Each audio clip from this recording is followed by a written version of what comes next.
kumshukuru Mungu. Kiukweli maandalizi yanaendelea vizuri. Baada ya kumaliza mechi yetu ya juzi na JKT, tulirudi katika uwanja wa mazoezi kwa ajili ya maandalizi na dhidi ya Prison. Haiwezi kuwa mechi rahisi siku zote. Simba na Prison, usiangalie Prison wako katika nafasi gani, wana matokeo gani. Wana timu nzuri, wana mwalimu mzuri, na siku zote Simba na Prison waga ni mechi ya upinzani. Hatunaga mechi rahisi Simba tukikutana na Prison. Kwa hiyo ni mechi ambayo tunaiheshimu sana kesho Prison, na tutahakikisha tunafanya vizuri katika mchezo wa kesho. Shukrani sana kocha. Mmecheza na Prison ambao hawako kwenye nafasi nzuri zaidi. Nyie mkiwa wa pili, unaamini mchezo wa kesho, japo umesema kama mchezo utakuwa ni mgumu, utakuwa ni mchezo aina gani kimbinu?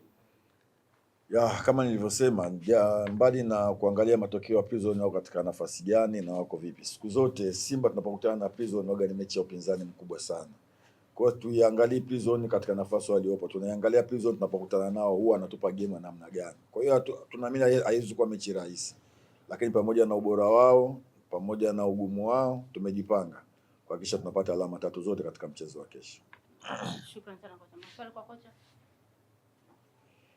Kocha, kuelekea katika mchezo wa kesho dhidi ya Prison, pengine kuna mchezaji yoyote ambaye miongoni mwa wachezaji waliokuwa majeruhi amerejea katika viwanja vya mazoezi kuelekea katika mchezo wa kesho, lakini pia kuna mchezaji yoyote pengine atakosekana katika mchezo wa kesho? Tutaendelea kuwakosa wachezaji wetu ambao ni Hamza, nafikiri Nangu, goalkeeper Yakubu, tutaendelea kuwakosa katika mchezo wa kesho, lakini kitu kizuri ni kwamba Aura ameanza mazoezi na kila na timu, kwa hiyo ni mmoja ambaye amekuwa ni sehemu ya mazoezi katika mchezo wa kesho. Lakini nafikiri tutaendelea tutamkosa captain ambaye aliumia katika mchezo uliopita.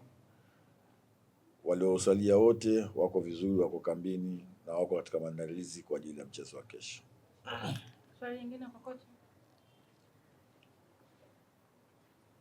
Mwalimu, mmetangaza kubadili uwanja kutoka Mbweni kuja KMC, pengine hii inaweza ikaleta athari yoyote kwenye performance ya timu na style of play kimbinu zaidi?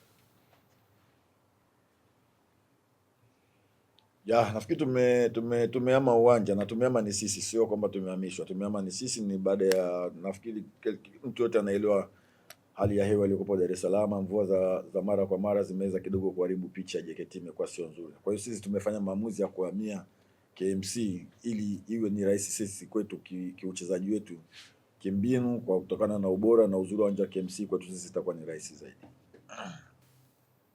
Swali lingine kwa kocha. Na mkocha, sasa zungumza na mashabiki wa Simba kuelekea mbele. Cha kwanza nianze kuwashukuru mashabiki wa Simba na kuwapongeza. Kiukweli wamekuwa ni watu muhimu sana kwetu, wamekuwa na sisi katika kila hali na wamekuwa kisafiri na sisi.